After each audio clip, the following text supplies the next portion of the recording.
Bonjour à toutes et à tous, bienvenue sur la chaîne YouTube de Subpassion. Pour rappel, si vous cherchez du contenu stand-up paddle vidéo, vous êtes au bon endroit, alors n'hésitez pas à vous abonner. Quant à nous, on continue nos interviews confinement avec des athlètes stand-up paddle, des suppresseurs. Aujourd'hui, on part rejoindre Olivier Dario-Merlou. C'est parti.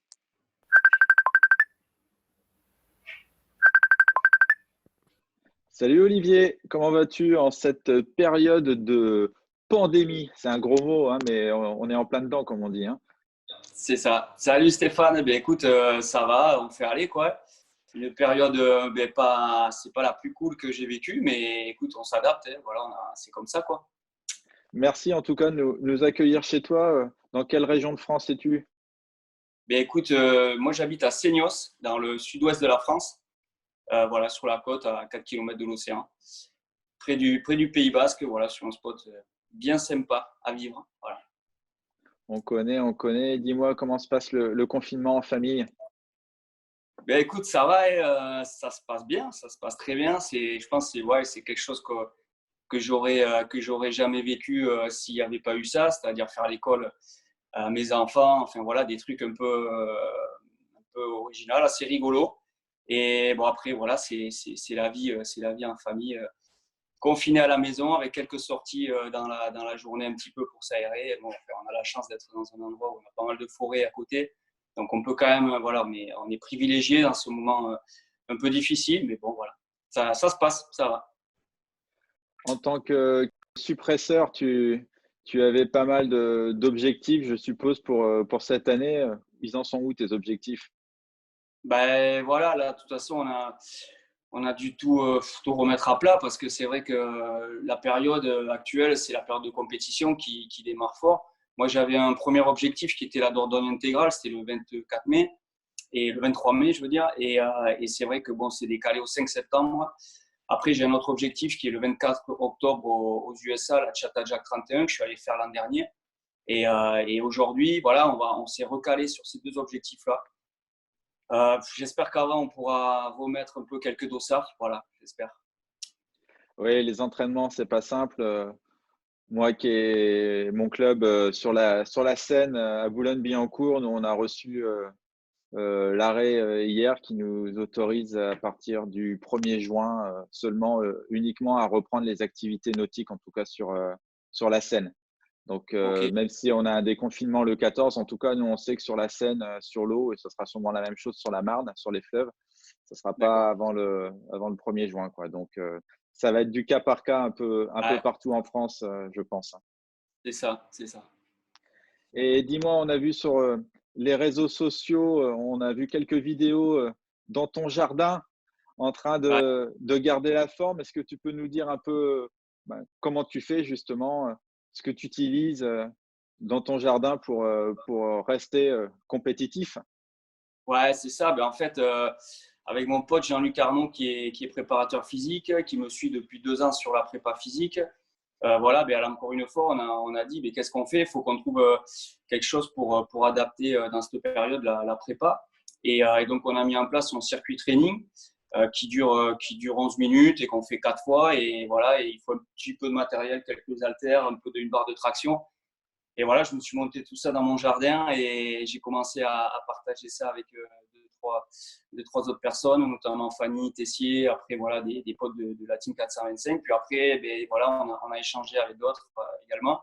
Puis j'ai décidé de mettre ça en live le vendredi à 17h. Voilà, tous les vendredis, on se retrouve. Et pour finir la semaine, avant d'attaquer le week-end, on s'envoie un peu à la mine et ça fait du bien. Même si on est derrière des téléphones, je t'assure que ça fait du bien de cet échange-là, fait beaucoup de bien, tu vois. Ça garde la dynamique. Ouais, j'aime bien, quoi. C'est cool. On a vu ça vendredi dernier et d'ailleurs sur Subpassion, on a liké et partagé. Ouais. Ouais, j'ai vu, merci beaucoup, ouais, c'est sympa. Tu parlais justement de Fanny Tessier qu'on a interviewé et donc sa vidéo est disponible hein, dans les interviews confinement. 425, comment ça se passe avec eux? J'ai l'impression que la team est relativement soudée, vous faites pas mal de choses ensemble, même en période de confinement. Ouais, en fait, c'est vrai que ça fait maintenant un an et demi que, voilà, avec 425, ça s'est vraiment bien mis en place. Et je trouve que cette dynamique dans les riders voilà, qui ont les couleurs 425 sous les pieds, quoi, au niveau de leur board, les casquettes et tout ça, voilà, c'est bien aussi d'aller un peu plus loin, quoi. Et aller un peu plus loin, c'est passer d'un sport individuel où tu es, voilà, seul sur ta planche avec ta rame à une approche de groupe, quoi. Moi, je viens du sport collectif et c'est ça que j'aime. Et on se rend compte qu'on est bien plus fort quand on est en équipe, quand on arrive sur des événements ou quand on se prépare pour des saisons que quand on est tout seul dans son coin. Et puis surtout, on dure plus et c'est plus agréable, quoi, de partager. Parce qu'il y a les entraînements, mais il y a l'après aussi. Une bonne bière, une bonne bouffe, un bon barbecue. Voilà. J'espère qu'on va retrouver ça vite, quoi. Le côté Voilà. convivial. Ouais, c'est ça, voilà. C'est ça qui nous anime à tous, je pense, quoi. Tout à fait. Et tu parlais de sport collectif, tu faisais quoi avant? J'ai fait du foot, quoi. Je fais beaucoup de foot, ouais, de poussin jusqu'à senior, quoi. Voilà. Ok, comment t'es-tu mis au stand-up paddle alors? En fait, j'ai toujours fait beaucoup de sports liés à l'océan. J'ai fait de la chasse sous-marine, en fait, c'est le premier sport que j'ai fait à l'océan. Après, j'ai fait du surf, bien sûr. J'ai fait du subsurf quand c'est arrivé. Et à un moment donné, mon pote Flo Dodd, là, qui habite à côté de chez moi, qui est l'un des premiers à s'y être mis ici dans le coin, il m'a motivé. Il m'a dit, écoute, allez, il faut que tu viennes t'entraîner et tout. Il y a eu une période où j'avais pas trop le temps. Je faisais ma maison et tout, les enfants qui sont arrivés, tout ça. Et après, une fois que j'ai eu fini tout ça et la maison surtout, quoi, j'ai dit, écoute, je vais me concentrer, quoi, sur ce sport-là qui me plaît parce qu'on est sur l'eau, donc j'adore ça. Et surtout le côté de voir mon littoral où j'allais souvent surfer, de le voir depuis le large et de faire toute cette côte en ayant une autre vision, quoi, un peu comme les bateaux de pêcheurs, quoi. Et ça m'a beaucoup plu. J'aime les sports d'endurance aussi depuis tout petit, donc direct, j'ai vachement accroché. Et puis après, voilà, avec Flo, on s'est calé sur les entraînements et puis on s'est pris au jeu des courses, la Dordogne intégrale, la Eleven City Tour. Puis après, c'était parti et voilà. Et comme j'aime la performance personnelle, quoi, c'est-à-dire se challenger soi-même, quoi, pour savoir, pour voir jusqu'où on peut aller, parce qu'on a nos limites, en fait, on les connaît pas, quoi. Donc, ça m'a beaucoup plu, ce côté challenge. Et puis, voilà comment je suis arrivé à ça. Et aujourd'hui entre la chasse sous-marine, le stand-up race et le surf, quoi, une époque comme celle-là, c'est-à-dire avril, mai, juin, pour moi, c'est la plus belle époque de l'année. Il n'y a pas encore trop de monde ici et je suis quasiment tous les jours à l'eau ou sous l'eau. Enfin, voilà. Et donc là, c'est difficile un peu, quoi. Mais bon, voilà, on s'adapte. Et les conditions en plus ces derniers temps étaient assez folles, quoi.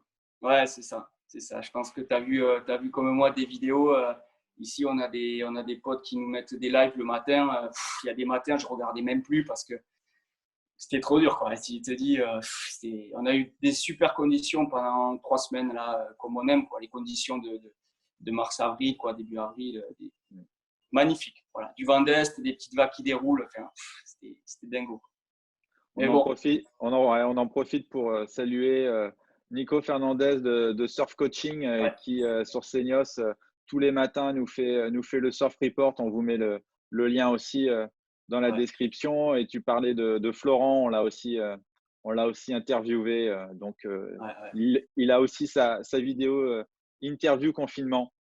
Cool. Dis-moi, en effet, on est très frustré de rester chez nous, surtout quand on est à côté de l'océan comme toi, avec des belles conditions. Mentalement, comment tu arrives à gérer ça? Après, Tu fais du yoga, tu fais de la méditation? ouais, après, moi, voilà, on va dire l'approche sportive, quand tu te challenges sur des objectifs qui sortent un peu de l'ordinaire, comme aller ramer, voilà, des heures, tout ça, tu sais que le physique, tout ça, il y a plein de choses à préparer. Le physique, c'est une grosse partie, mais la partie mentale, c'est peut-être 50% de l'approche qui va te permettre d'atteindre ton but, quoi. Donc, ça fait moi déjà pas mal d'années que j'aime bien lire des livres, j'aime bien me rapprocher de personnes qui sont compétentes dans ce secteur-là, du mental. Alors, ça va de la sophrologie oui, à la méditation, à l'apnée aussi. Moi, voilà, je crois beaucoup dans l'apnée. J'en fais depuis tout petit en chasse sous-marine et là, Ouais. maintenant, j'en fais un club. Et on a la chance dans mon club d'avoir une sophrologue en plus qui nous fait de la sophrologie avant d'aller faire du statique. Et, euh, et, et je crois que on n'est pas éduqué. Hein, moi, ma génération n'a pas trop été éduqué à ça. Mm. Tu te rends bien compte, arrivé à 25, 30 ans, qu'il manque un petit truc. Et quand tu te rapproches de ça, ça devient, enfin pour moi, ça est devenu une évidence et ça t'ouvre vraiment, vraiment les fenêtres, les portes. Enfin voilà, c'est vraiment énorme. Donc, j'ai une sophrologue à Cabreton qui s'appelle Ondine Frager, qui est une pote et qui bosse hyper bien, qui m'a beaucoup aidé pour notamment la Eleven City Tour. Il y a Raphaël Pouille, qui est le préparateur mental de Fanny, qui m'a proposé de bosser un peu avec moi sur des exercices concrets de récupération. Ça marche hyper bien. J'ai ma pote donc, avec qui je fais de l'apnée, qui est sophrologue. Ça, c'est une coup de chance, en fait. Elle est dans notre groupe d'apnée et qui est très forte aussi. Cléa, quoi. Et après, j'ai un pote aussi qui s'appelle Thomas Samu, qui est le préparateur mental du Cercle des nageurs de Marseille, qui était l'entraîneur de natation de ma femme et qui, en fait, on est potes depuis des années. Et lui aussi, il m'a donné des conseils voilà, qui peuvent paraître évidents, mais encore faut-il les mettre en pratique au quotidien dans ta vie. Ça, c'est une autre démarche. Ça demande un peu de discipline aussi, parce que c'est pas facile. Il faut se Et, motiver. voilà, mais comme dans tout, et avec tous ces. Voilà, c'est bien regarder les choses et bien s'entourer et travailler les choses qui sont bonnes pour nous. Quoi, voilà. Donc, l'approche mentale, ouais, je kiffe bien ça et j'aime ça et ça apporte beaucoup. Voilà. Ouais, surtout comme tu disais, quand tu fais de la longue distance, c'est vrai que bah moi, j'ai fait la Dordogne aussi, les 6 heures de l'Erdre. Et c'est vrai que alors c'est peut-être avec l'âge aussi, mais plus ça va, plus la longue distance, c'est vraiment encore, c'est vraiment une discipline à part, j'ai envie de dire, Ouais, du ouais, stand-up paddle. Le mental, être bien préparé, c'est vrai, ouais. c'est super. Bon, après, moi, je suis pas un bon exemple parce que je me prépare vraiment jamais trop, mais c'est pour ça que c'est vous qui êtes devant et moi qui suis derrière. Mais en tout cas, oui, au niveau nutrition aussi, je pense que tu dois continuer de faire attention, non? Ouais, alors moi je suis un épicurien, comme on dit, j'aime bien manger, mais voilà, aimer manger, c'est aussi, tu peux manger des bons aliments, faire attention et te faire des bons repas, quoi, voilà. Et c'est vrai qu'avec le sport qu'on fait, les volumes d'entraînement, il faut aussi bien manger. Faut mettre du Euh, carburant. voilà, il faut mettre du carburant. Mais ouais, après, voilà, bon, comme je suis artisan cuisiniste et que je rénove des cuisines, j'ai la chance d'avoir aussi un peu de savoir-faire sur mettre en place une cuisine chez soi. Et j'ai un four vapeur. Ça peut, bon, il y a pas que les fours vapeur, il y a des éléments qui permettent de faire cuire la vapeur. Et ça, c'est la base de notre alimentation. Légumes vapeur, poissons vapeur, viande blanche vapeur, voilà, ça c'est la base. Et après, comme tout le monde, un bon burger de temps en temps, quoi, qui fait du bien, et un bon verre de rouge, bien sûr. Et puis voilà. Ah, c'est bien. Donc, toi, au moins, tu as une boisson confinement. C'est le verre de rouge. Ouais, là, franchement, avec ma femme, on a décagné la cave et je me disais, d'habitude, j'ai plein de potes qui viennent de Bordeaux là, qui m'amènent du carburant. Et là, on n'a plus rien. Donc, il va falloir recharger. Ouais. Bon, merci. Ça fait du bien d'avoir quelqu'un qui, au moins, se fait un peu plaisir au niveau des boissons à consommer avec modération. Mais c'est vrai que pour Toujours. l'instant, j'en ai eu beaucoup des sérieux qui disent: «Ah non, moi, c'est que de l'eau pétillante, moi, c'est que de l'eau». Mais bon, Voilà. après, c'est ce qu'ils disent, hein. C'est ce qu'ils disent, hein. Ouais, voilà, c'est ça, c'est ça. Beaucoup d'eau, mais pas que de l'eau. Voilà. Je rebondis sur ce que tu viens de dire par rapport à ton métier, d'artisan dans la cuisine et on avait échangé un petit peu et tu m'avais raconté par rapport à l'Espagne et justement à la frontière espagnole. Est-ce que tu peux nous réexpliquer à ceux qui nous regardent, ce que tu m'as dit tout à l'heure? Parce que je trouvais que c'était intéressant aussi d'avoir ce point de vue-là au niveau des frontières, parce Ouais. qu'on est là aussi, pour parler sport, mais on est en période de confinement donc l'actualité, se joint, à cette Ouais. interview. Ben, ouais, en fait, ouais, je vais donner deux exemples par rapport à ça. Le premier professionnel, je bosse avec deux entreprises espagnoles très régulièrement. Aujourd'hui, elles sont fermées. Ils ont ordre du gouvernement de ne pas aller travailler. Donc, non seulement ils ne produisent plus, ils ne livrent plus. Donc, moi, je peux plus travailler ici dans les composants de cuisine, des plans de travail en granit, en silestone, tout ça, et des meubles. Et ensuite, j'ai eu ce matin un commercial au téléphone qui me disait, tu sais, la frontière, elle est carrément barrée à Béobi par un gros grillage de 3 mètres de haut sur la largeur du pont. Et c'est, enfin voilà, à un moment donné, tu te dis, c'est pas possible, quoi. On est en temps de guerre, quoi. Le truc, c'est barré complet, grillagé. Et il y a juste la frontière qui est au niveau du péage.